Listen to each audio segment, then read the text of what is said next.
Hey, Juan here. I wanted to talk about a question that is coming relatively often in different forums about do product managers need to be technical? The short answer is that no, you don't need to be technical, but it's going to help a lot if you have a technical background, especially if you want to work in a tech company. And the reality is that in many tech companies, if you don't have some kind of technical background as a product manager or in your previous experiences, even if you are currently a product manager, if you cannot prove that you have some tech background in the past, it might be that you are not going to be able to continue even in the process because you don't have the technical background. But why is it important to have some kind of technical background in these tech companies? First of all, typically this is going to help you understand better the product, understanding how the product works and why some things have been done one way or another. Second, you are going to speak the language of your engineering team, and most of the time that you're going to spend as a product manager, especially in tech companies, is going to be working with those engineering teams, because in reality what you're building is kind of a funnel where you are bringing ideas, bringing requirements, and those requirements then end up in the engineering team. So the engineering team has to understand what you're trying to achieve and why, and you have to be able to explain them what they should be building.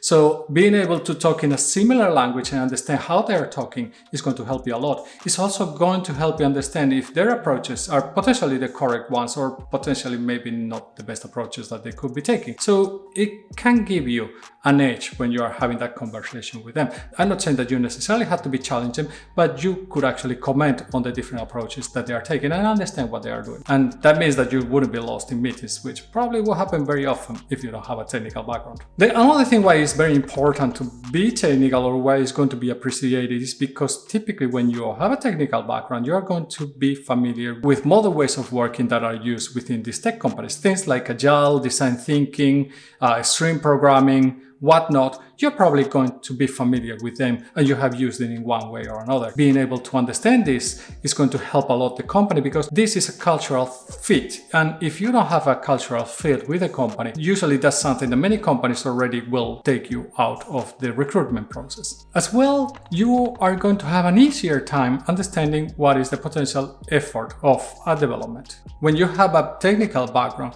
you are going to be much more able to understand if a solution is relatively doable and potentially how much time than if you don't have that technical background.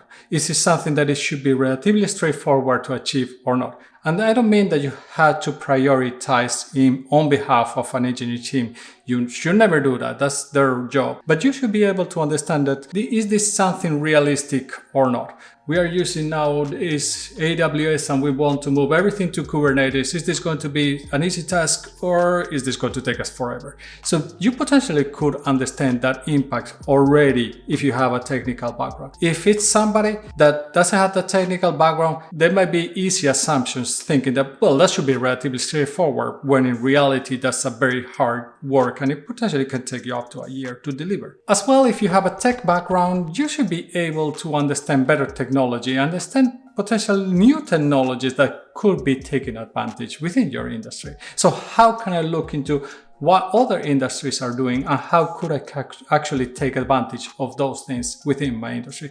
Potentially, if you had that kind of experience of having a tech background, you're already kind of predisposed to actually look into these kind of things and follow trends. When if you don't have that kind of background, it might be that you don't pay too much attention to these things. So in reality, you don't need to be technical. And I'm not trying to say that a product manager with technical background is going to be better than somebody that doesn't have the technical background, but you're going to have an easier entry for sure into tech companies because they typically tend to look for this kind of background when they are looking for product managers. Of course, being too technical might have some pitfalls. Potentially, you cannot be focusing too much on long term, or you cannot be focusing too much on building a strategy and making sure that whatever you're building is following that strategy. And potentially, you're going to focus too much on the technical solution that you're building and the technical excellence, but not necessarily on the quality of life for the users. That in the end, those are the ones that you have to make sure that they are going to actually be using your products.